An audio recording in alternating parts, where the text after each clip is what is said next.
जो टीम आपके साथ काम कर रही है, जिन लोगों के साथ आप काम कर रहे हैं, अगर आपको अपने साथी के ऊपर भरोसा नहीं है तो कॉज पूरा नहीं होगा। ये तय बात है, ये निश्चित बात है, इसलिए आप समझ लीजिए। और भरोसा भी कैसा? भरोसा तर्क से बाहर होना चाहिए, फायदे से बाहर होना चाहिए। भगवान भी भरोसे पे तभी अमल करता है जब तक आप उस पर भरोसा करते हैं। तो आप जो भी ऐसा काम करेंगे, जहां तक ये संस्थान आया है संविधान से बड़ी आयु का, जो इसे नेक्स्ट लीप में लेके जाएगा, तो कुछ लोगों को बेचैनी होगी, लेकिन अगर आपकी आंख में लक्ष्य ठीक है, तो मेरी दादी कहती थी कि बेटा मन से रो तो फूटी आंख से भी आंसू निकलता है, अगर मन से रोया जाए। दुनिया की सबसे बड़ी लड़ाई हो रही थी, भगवान राम पुल बना रहे थे, तो एक मराठी लोकगीत में एक कविता आती है, विनोद भट्ट जी ने उसे कहानी के रूप में लिखा, बड़े लोकप्रिय लेखक हैं, कि भगवान शिला के ऊपर बैठे थे तो देखते थे कि एक गिलहरी जो थी वो खुद को लपेटती थी रेत में और जाके फिर समुद्र में नहा लेती थी, फिर लपेटती थी, फिर समुद्र में नहा लेती थी। भगवान को समझ नहीं आया तो भगवान ने उसे उठा लिया।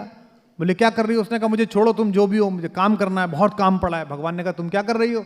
बोले वो रामचंद्र जी लड़ने आए हैं रावण से, उनका पुल बना रही हूं।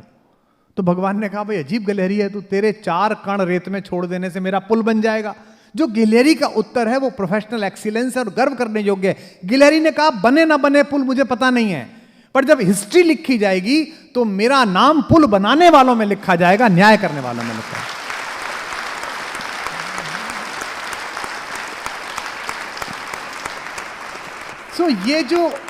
ये जो अपने अपने काम पर 24 आवर्स फिदा रहना, जैसे मैंने राजनीति की, लेकिन मुझे उस काम में दर्द होता था, दुख होता था, मैं काम कर नहीं पाता था।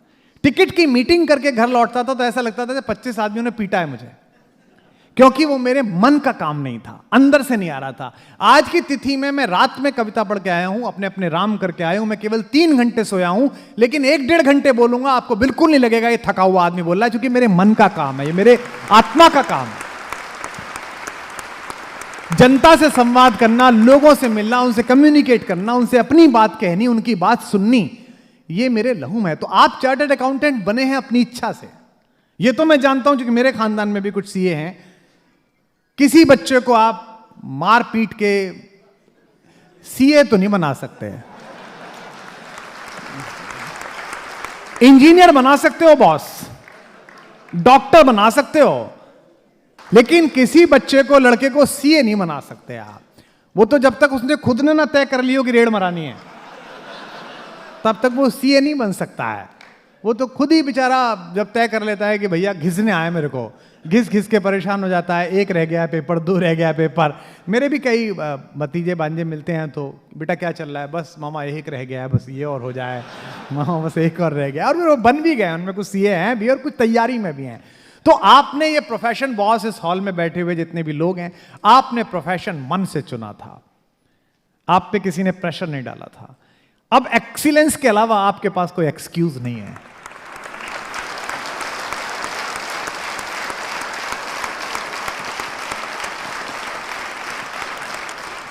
कौन आपकी बात मानेगा कि ऐसा हो गया था, वैसा हो गया था? मैंने ये प्रोफेशन कभी बनने का अपने मन से चुना था।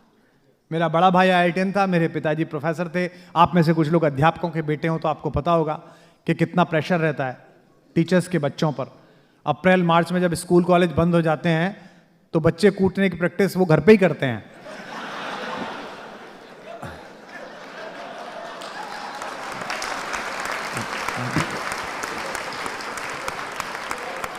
हम उसी प्रयोगशाला से निकले हुए हैं। मतलब हमारा बड़ा भाई एक इंजीनियरिंग क्या कर गया, उसने हमारी जिंदगी में नरक खोल दिया। एक उसको देखो, एक उसको, अरे भाई उसको थी चुल इंजीनियर बनने की, बन गया, मेरे पीछे क्यों पड़े हुए हो भाई? मेरे को क्यों बर्नौली की इक्वेशन समझा रहे हो कि ऊपर से प्रेशर पड़ने पे ऐसे नीचे से चीज उठ जाती है? मैं इश्क का आदमी, मुझे इतना समझ में आता था कि जिस लड़की से इश्क था वो पास से गुजरती है, उसका दुपट्टा हिलता है तो मेरा अस्तित्व ऊपर उठ जाता है पूरा।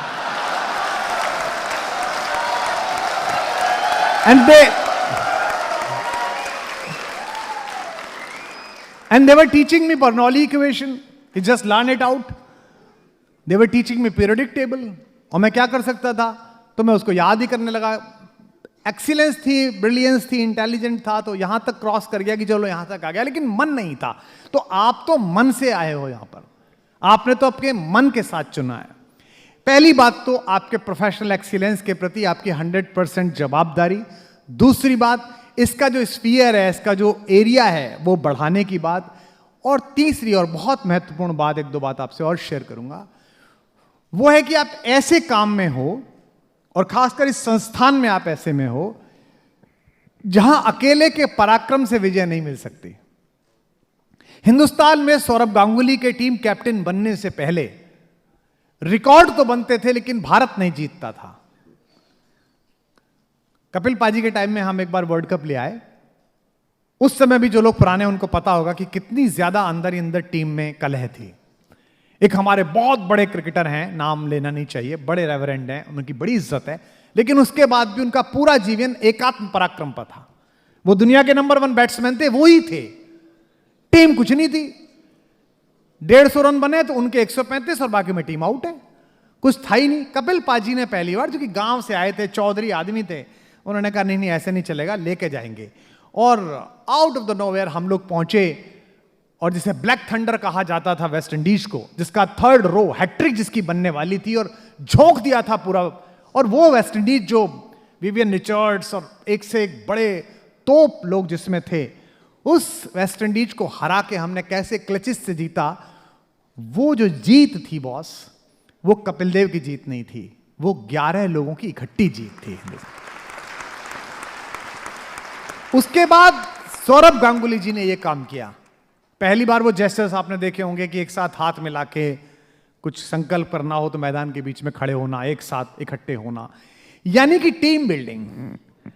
राम और रावण की लड़ाई में केवल यही एक अंतर था जिसके कारण रावण हारा है। एक जो पंक्ति में बोल रहा हूं, इसे आप अपने जीवन में लेके जाना। रावण को अपने अहम पर भरोसा था और राम को स्वयं पर भरोसा था।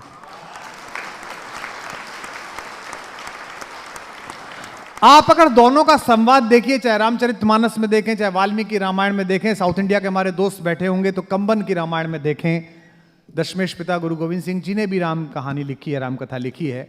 आप कहीं भी राम की कहानी देखें, हर जगह रावण जो है वो फर्स्ट टेंस में बोलता है, मैं ये, मैंने ये किया, मैं। और बड़ी मशहूर कहानी भी है कि माता कौशल्या ने पूछा कि, और रावण को मारा, राम से पूछा, तो राम ने कहा कि मां, मैंने रावण को नहीं मारा, रावण की मैंने रावण को मारा। एक वर्ल्ड चैंपियन जो टीम थी, जो 7 बार विश्व जीत चुकी थी, ऐसी सेना थी रावण की। और उस रावण की सेना के सामने राम ने ऐसे लोगों को तैयार किया जो कभी युद्ध लड़े ही नहीं थे, जो वनवासी थे, ट्राइबल्स थे, जो उपेक्षित थे, मल्लाह थे, वंचित लोग थे। वानर का मतलब क्या है? बंदर नहीं है वानर का मतलब, संस्कृत भाषा में वह माने विशेष, विशेष नर, जो लोग पेड़ों पर मचान बना के रहते हैं, जिनको एक पेड़ से दूसरा पेड़ जाना आता है, जिनको फलों पर आश्रित रहना आता है, जो ऐसे इलाकों में रहते हैं, तो विशेष नर। जो आप विशेष नर होंगे, जंगल में रहेंगे, तो आपके बाल भी बढ़ जाएंगे, सब चीजें बढ़ जाएंगी, और आप सामान्य रूप से रहेंगे। आप कपड़ों के बारे में बहुत जागृत नहीं रहेंगे, जो कि कपड़े फंस सकते हैं उछलने कूदने में आपके, तो आप कपड़े भी ऐसे ही पहनेंगे सामान्य रूप से। बड़ा वैज्ञानिक है मामला। लोग कहते हैं ना जटायु के पंख टूट गए, जटायु कोई पक्षी नहीं था। मेरी व्याख्या निजी यही है, जटायु उस जमाने के सबसे अच्छे जेट उड़ाने वाले पायलट थे, विंग कमांडर थे, जैसे अभिनंदन साहब। वो जो जहाज उड़ा रहे थे, उस जहाज में ये तकनीक थी कि दूसरा जो जहाज जा रहा है उसमें क्या हो रहा है इसे अपने स्क्रीन पे देख सकें। उन्होंने पीछे से उड़ते हुए एक बड़े जहाज में देखा कि एक औरत का अपहरण हो रहा है, एक महिला का, और उन्होंने देखा कि ये महिला की आवाज में मैच करता हूं डेटा में डालकर। उन्होंने वर्ड डेटा में वॉइस सैंपल डाला तो डेटा में आवाज आई कि ये तो अयोध्या की महारानी और मिथिला की राजकुमारी सीता की आवाज है।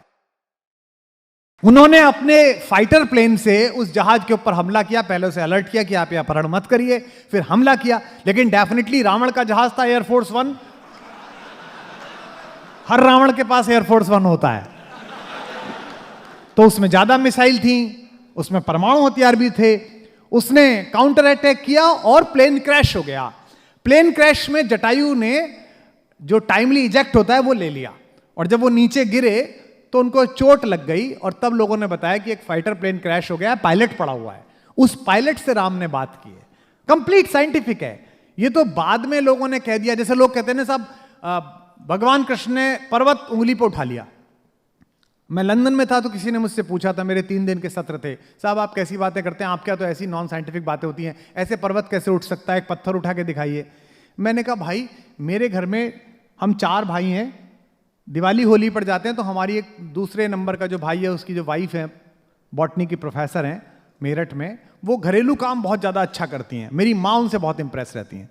तो जब वो आ जाती हैं तो शाम को मेरी माँ क्या कहती हैं, अमिता आ गई, इसने पूरा घर उठा लिया है। तो घर उठा लिया है क्या, वो 500 मीटर का प्लॉट उसने उंगली पे रख लिया है भाई। घर उठा लिया है मतलब कब उठा लिया, लोग कहते हैं ना शोर मचा मचा के पूरा मोहल्ला उठा लिया है, तो मोहल्ला नहीं उठा लिया है। जब बाढ़ आई ब्रज में तो कन्हैया ने अपने साथ के युवा लड़कों को मिलकर एक डिजास्टर मैनेजमेंट की टीम बनाई और जो अकेला पर्वत गिरिराज का था वहां पूरे ब्रज के लोगों को विस्थापित किया और 4 महीने ठीक से सैनिटेशन चलाया, पानी चलाया, सब चलाया। तो लोगों ने कहा कितना अच्छा लड़का है, पूरा पहाड़ हाथ पे उठा लिया, पूरा पहाड़ उंगली पे उठा लिया। This is simple scientific version, simple scientific version है। लेकिन राम ने तो ऐसी टीम तैयार की जो कभी लड़ी ही नहीं थी, लेकिन राम ने उसमें अपना भरोसा स्थापित किया। जो टीम आपके साथ काम कर रही है, जिन लोगों के साथ आप काम कर रहे हैं, अगर आपको अपने साथी के ऊपर भरोसा नहीं है तो कॉज पूरा नहीं होगा, यह तय बात है, यह निश्चित बात है। इसलिए आप समझ लीजिए। और भरोसा भी कैसा, भरोसा तर्क से बाहर होना चाहिए, फायदे से बाहर होना चाहिए। भगवान भी भरोसे पर तभी अमल करता है जब तक आप उस पर भरोसा करते हैं। हमारे यहां एक कहानी आती है कि द्वारिका में कृष्ण जी खाना खा रहे थे रात को, तो अचानक पहला टुकड़ा जैसे मुंह की तरफ गया, उसे छोड़ के थाली में और बाहर गेट की तरफ भागे। रुक्मणी जी भी भागी, पीछे पीछे सेनापति भागे, बहुत तेज तेज भागे। पीतांबर कहीं गिर गया, कुछ कहीं गिर गया, चप्पल गिर गई, भागे बहुत तेज। अचानक गेट तक गए, एकदम रुके और फिर वापस आ गए और फिर खाना खाने लगे। तो रुक्मणी जी ने पूछा कि भागे क्यों? बोले वो वृंदावन से मेरा एक दीवाना आया था, वो कन्हैया कन्हैया काके मुझे ढूंढ रहा था, एक तारा बजाते हुए। लोग उस पर पत्थर फेंक रहे थे कि पागल है पागल है, और वो रो रहा था तो उसे बचाने जा रहा था। अब आपके समझने लायक बात है। तो रुक्मणी जी ने कहा वापस क्यों आ गए?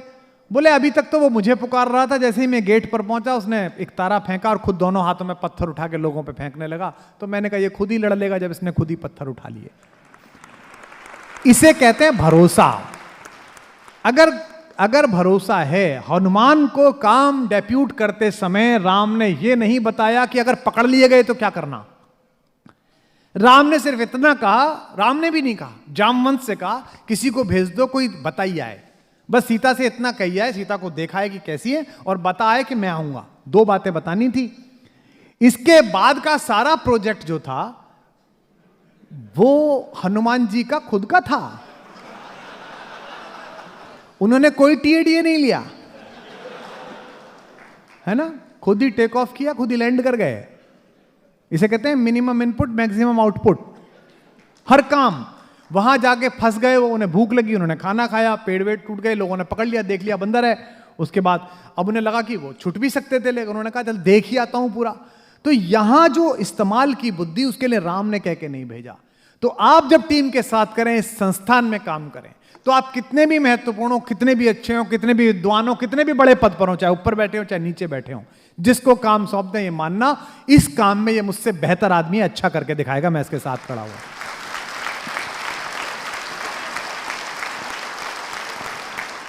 और अगर आपको यही शंका है कि नहीं मैं कर देता, तो आपसे कुछ ना होगा जीवन में। ऐसे लोगों से कभी कुछ नहीं हुआ जीवन में। क्योंकि देखिए मैं यहां क्यों आया हूं, मैं किसी चार्टर्ड अकाउंटेंट के कहने पे नहीं आया, मैं इंस्टीट्यूट के कहने पे आया हूं। क्योंकि इस इंस्टीट्यूट को मैं देखता था जब मैं आईटीओ जाता था, वहां से गुजरते समय मैं इसकी बिल्डिंग देखता था, तो मैं सोचता था ये कौन लोग हैं, ये क्या करते हैं। समय ने चक्कर लगाया, मैंने भी कुछ थोड़ी लोकप्रियता कमाई, आप यहां तक पहुंचे, तो हम दोनों का सुयोग बना कि हम बंबई समुद्र के किनारे एक दूसरे से मिल रहे हैं और आशा करते हैं कि आने वाले समय में हम लगातार मिलते रहेंगे एक दूसरे से, हम लगातार संवाद करते रहेंगे, मैं आपके बीच आता रहूंगा। तो आप महत्वपूर्ण क्यों हुए?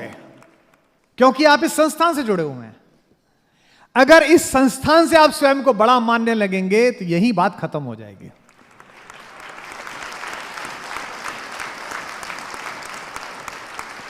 मैंने प्रोफेशनली एक इंडस्ट्री को बड़ा किया है जितनी मेहनत कर सकता था। मैंने सोशली एक आंदोलन को खड़ा किया है। जब आंदोलन हो रहा था तो यह माना जाता था कि आंदोलन का मतलब 200 आदमी, 300 आदमी। जब मैं अन्ना के पास गया था रालेगन सिद्धि, तो अन्ना ने मुझको कहा कि अनशन तो कर लेंगे लोकपाल पे, पर मैं रालेगन में ही करूंगा। तो मैंने कहा अन्ना रालेगन में नहीं, दिल्ली में करिए। तो बोले नहीं, तुम्हारी दिल्ली बहुत कठोर है, बड़ा कठोर दिल का है दिल्ली। हालांकि बात सही निकली उनकी।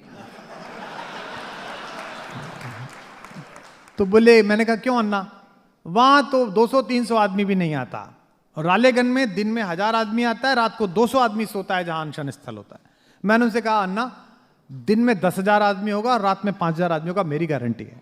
क्योंकि मैं कॉलेजेस में लोकप्रिय था, तो मैं आसपास के करीब 40-50 इंजीनियरिंग कॉलेज में गया, वहां मैंने रैली की, लड़कों से कहा कि आना, और लड़के आ गए। उससे पहले लोग समझते थे कि सोशल जो आंदोलन है वो अब सफल नहीं हो सकता भारत में, लेकिन हुआ। आजादी के बाद का इतना बड़ा आंदोलन हुआ कि पूरी दुनिया में जो हिंदुस्तानी थे उससे प्रभावित हुए। उसके बाद एक पॉलिटिकल वेंचर करके देखा, राजनीति करके देखी, बाद में हमारे साथ हो गई, that is different thing, but करके देखी। आजकल मैं राम पर बोल रहा हूं, 3 दिन के सेशन होते हैं अपने अपने राम के, क्वेश्चन सेशंस होते हैं, राम कथा के माध्यम से बोलता हूं। तो मैं देखता हूं कि उस संस्थान में जो लोग पहले से मौजूद हैं, मैं बड़े आदर की बात कर रहा हूं, उनमें बेचैनी शुरू हो गई है। वो सवाल उठाने लगे हैं, ये तो सन्यासी भी नहीं है, ये तो गृहस्थ है, ये चमड़ा पहनता है, इसके बाद भी ऐसा। क्योंकि उनको मुझसे कोई समस्या नहीं है, एक बना बनाया ट्रेंड है, उससे, उसके टूटने से समस्या है। तो आप जो भी ऐसा काम करेंगे, जहां तक ये संस्थान आया है संविधान से बड़ी आयु का, जो इसे नेक्स्ट लीप में लेके जाएगा, तो कुछ लोगों को बेचैनी होगी। लेकिन अगर आपकी आंख में लक्ष्य ठीक है, तो मेरी दादी कहती थी कि बेटा मन से रो तो फूटी आंख से भी आंसू निकलता है, अगर मन से रोया जाए। संस्थान से बड़े बनने की कोशिश जो भी आदमी करेगा, वो संस्थान को भी नीचा करेगा और स्वयं को भी समाप्त करेगा। इसलिए टीम स्पिरिट की तरह काम करना। देखिए, हनुमान के पास आजकल, जैसे आप बॉम्बे आइए फ्लाइट में बैठ के, तो एक तो अंग्रेजी इस देश में, मतलब कोई खराब भाषा नहीं है, अच्छी भाषा है, मेरे पास ग्रेजुएशन में थी, मैंने विश्वविद्यालय टॉप किया इस लैंग्वेज में, लेकिन मुझे उससे बेहतर हिंदी लगती है। क्योंकि वहीदा रहमान कितनी भी खूबसूरत हो सकती है, मेरी मां से सुंदर नहीं हो सकती।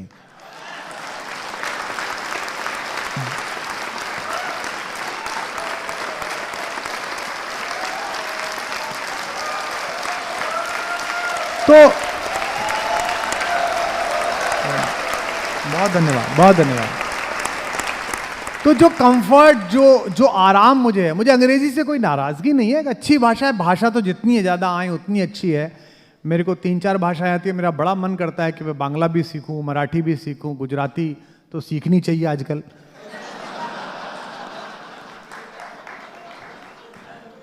तो जिनको आती है भैया, वो बस उनको तो कोहनी तक प्रणाम है। लेकिन हिंदी अपनी भाषा है, अपने हिसाब से कह सकते हैं। तो मैं देखता हूं कि दिल्ली से बॉम्बे की जब फ्लाइट में आप बैठिए, अंग्रेजी हमारा एक टैबू है, दिमाग का, मस्तिष्क का, गुलामी का। आपकी बगल में बैठा हुआ आदमी विस्तार की फ्लाइट में, पहली बात तो विस्तारा नहीं है, वो विस्तार है। जैसे कृष्णा नहीं है, कृष्णा द्रौपदी का नाम है, वो कृष्ण है, आई प्रीच कृष्णा। मैंने कहा अच्छा, द्रौपदी पसंद है आपको baby? No no no, I preach Krishna. मैंने कहा हाँ हाँ Draupadi. No no no no, the lord Krishna. मैंने कहा वो कृष्ण है। I do yoga. है एक आसन फालतू करती है क्या? दिस इज योग भाई, ये योग है।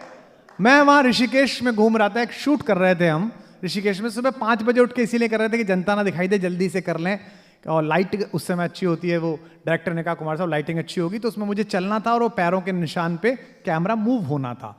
तो हम शूट कर रहे थे एक एल्बम के लिए। तो वहाँ कुछ लड़के लड़कियाँ आ गए, वो नई नई शादी होके घूमने गए होंगे ऊपर मसूरी वसूरी। तो उनमें 2 बच्चे फोटो खिंचाना चाह रहे थे, तो मेरी जैसी आदत है कि चलो भाई खिंचवा लो। तो मैं गया, तो उसने कहा sir long time sir fan, never imagine sir कि आप गंजीज के किनारे मिलेंगे।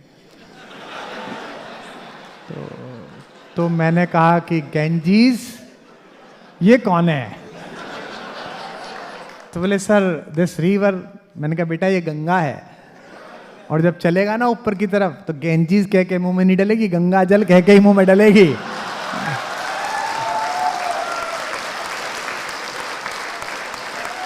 तो ये जो कमतरी है, ये जो आपके अंदर की एक कमतरी है कि ये जबान मेरे को इसलिए बोलनी है कि मुझको, तो दिल्ली की सीधी फ्लाइट में विस्तार की में जो बिजनेस क्लास में बैठता है, एयर इंडिया में भी जो बैठता है, वो अंग्रेजी बोलने के चक्कर में लॉजिक की हत्या करता है।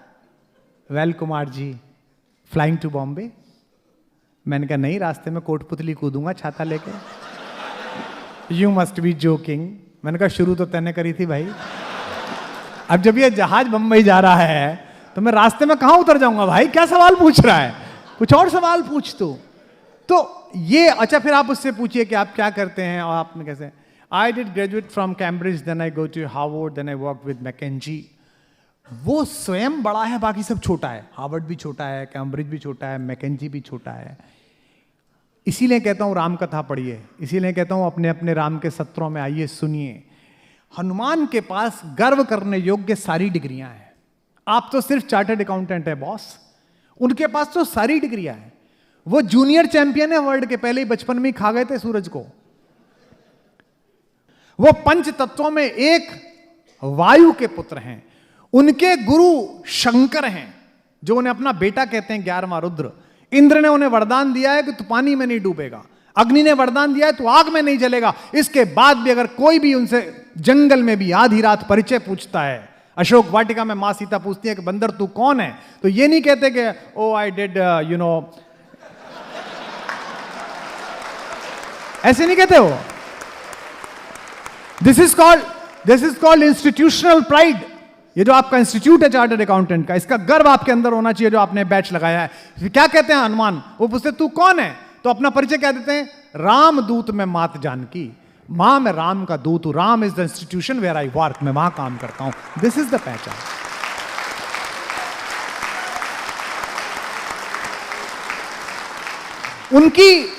उनकी डिग्रीज का वर्णन है। आप एक्सेल कर सकते हैं। आप ऊपर बैठे हैं तो निश्चित रूप से आपने इलेक्शंस जीते हैं, आप नॉमिनेट हुए हैं। बाकी जो लोग बैठे हैं ये बड़े चार्टर्ड अकाउंटेंट है, सब बड़े हैं मैंने माना, लेकिन लास्ट में एंड ऑफ द डे आप क्या हैं, the institute of chartered accountants of India के मेंबर हैं। ये सबसे बड़ी उपलब्धि है आपकी, सबसे बड़ी डिग्री है आप।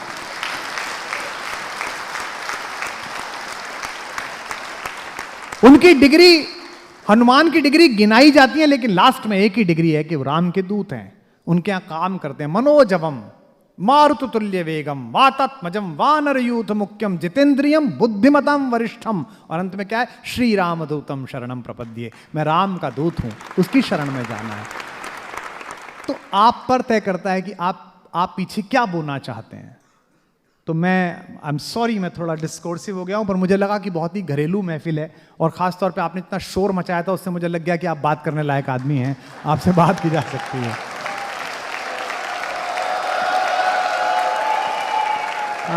जनरली ऐसी महफिलों में और ऐसे कन्वेंशंस में मैं बहुत ही, जिसे कहते हैं, बहुत ही फॉर्मल होता हूं कि ये बोलना है, ये नहीं बोलना है, लेकिन I am pouring out of my heart. मैं अपने हृदय से आपसे बात कर रहा हूं, दिल से आपसे बात कर रहा हूं, क्योंकि मैं चाहता हूं कि 10 साल बाद, 15 साल बाद मैं कभी ट्रैवल कर रहा हूं, आप में से एक आदमी मुझे मिले जो उस समय, जिसकी सीए कंपनी का काम 2000 करोड़ का हो, 4000 करोड़ का हो, मुझसे कह सके कि मैंने आपको वेस्टिन में सुना था, आप हमारे कन्वेंशन में आए थे, तो मुझे अच्छा लगेगा। ये जो इन्वेस्टमेंट इन द जनरेशंस है, ये मैंने पर्सनली करके देखा है।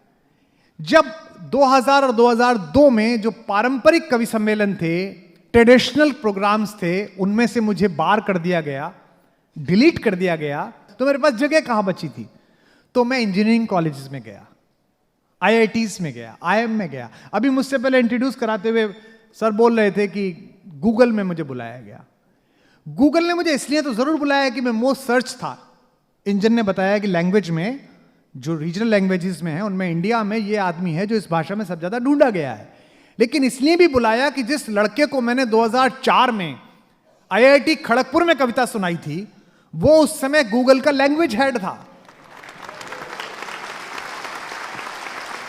और उसने कहा कि बॉस, जब मैं पढ़ता था, एक कवि आया था और 5000 लड़के नाच रहे थे, गा रहे थे, खुश हो रहे थे। यानी कि आपने इन्वेस्टमेंट किस में किया। और जिस समय मैं वो काम करता था पूरी इंडस्ट्री मेरे खिलाफ थी कि लड़कों को क्या कविता सुनानी, और अंग्रेजी ऑर्कुट चलता था। मेरा ऑर्कुट पर एक फैन क्लब था। मुझे आज भी याद है कि हिंदी के एक बड़े कवि हैं पद्मश्री, उन्होंने माइक से कह दिया था कि भैया ये चिरकुट है जो ऑर्कुट वॉर्कुट करता रहता है कुछ, ये ऐसा उन्होंने कह दिया था। अब वो खुद फेसबुक पे रोज सुबह दोपहर शाम अपने फोटो फिल्टर लगा के पोस्ट करते हैं, ब्यूटी प्लस वाले। यानी कि समय की आहटें पहचानना कि कल क्या होने वाला है और नेक्स्ट जनरेशन में इन्वेस्टमेंट करना।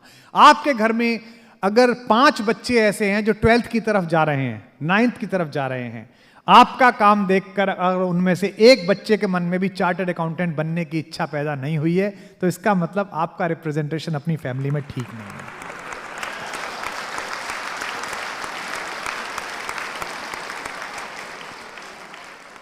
उसको बताइए कि इतना कठिन नहीं है, मैंने किया है, तू भी कर लेगा, और बहुत अच्छा जॉब है।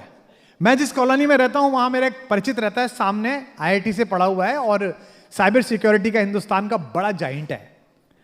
400-500 करोड़ की कंपनी है, बड़े क्लाइंट्स हैं उसके पास, ज्यादा बड़ी हो गई होगी अब तो शायद 1000 करोड़ की होगी। उसका बेटा मेरी बेटी के साथ पढ़ता था, 5th 4th में बच्चे पढ़ते थे। तो एक दिन वो मुझे सुबह घूमता घूमता मिला, मुझसे उसने कहा यार तूने तो मेरे लड़का बिगाड़ दिया। मैंने कहा मैंने तेरा लड़का कैसे बिगाड़ दिया? बोले कल वो मेरा साला आया था बच्चे का मामा, वो बच्चे से पूछ रहा था बड़े होके क्या बनोगे, तो बोला कवि बनूंगा। तो उस मामा को समझ में नहीं आया, मामा इंजीनियर था, उसने कहा कवि बनेगा? अबे इंजीनियर का लड़का है, कवि क्यों बनेगा? बोले पापा के पास इनोवा है और सामने कवि रहता है, कुमार अंकल, उसके पास मर्सिडीज है, तो वो कवि बनेगा।